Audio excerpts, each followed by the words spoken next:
Okay, good evening everybody for the second of Burton's Middle Class Reviews. I've been overwhelmed by the response that I've got, so this is the first one for August 2018, and I've had even some French friends viewing this, so bonjour, comment allez-vous, and get on with the show. So basically I've had a lot of people actually responding to the first one and actually saying, hey look, this is a situation I'm in, I'm trying to get ahead here.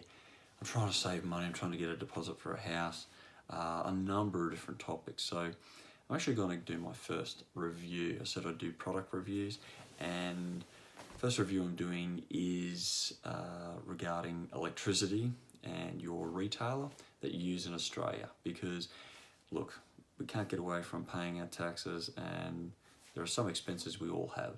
Unless we live in a tent out whoop whoop and we have absolutely no power at all, we're totally off the grid, then I don't know how you can not have a power bill. So for those of us who are not off the grid, I can just tell you what I did to save a lot of money. I did put solar panels on the roof of my house a good couple of years ago, 5.4 kilowatt system, which makes sense in Queensland, we get a lot of sunshine here.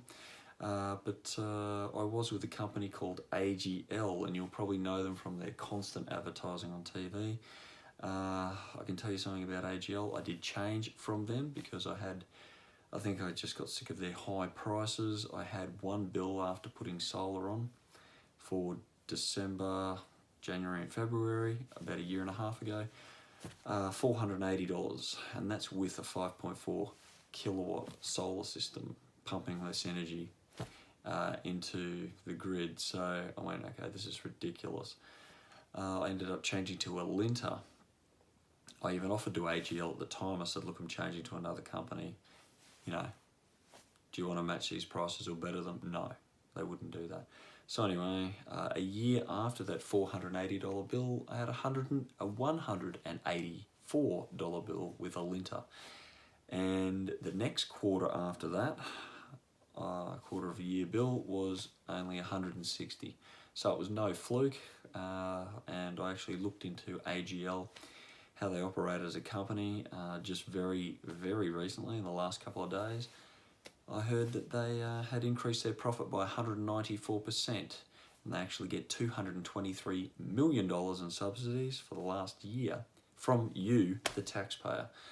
And their profit was way in excess of $1 billion for the year. So profits are up 194%, and they're still getting $223 million a year from the federal government, which is you, the taxpayer. So if this isn't corporate welfare, I don't know what is. I don't want to support companies like this, so I'm glad I changed. So there's one way of saving money and helping yourself get out of the working class rut. But look, this isn't about bashing AGL. There are other companies out there that are doing the same sort of thing.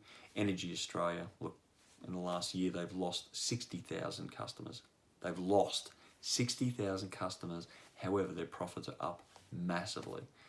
So to me it's like a lot of these companies are just basically overcharging. So my advice to you is, hey, look, I chose Alinta, A-L-I-N-T-A.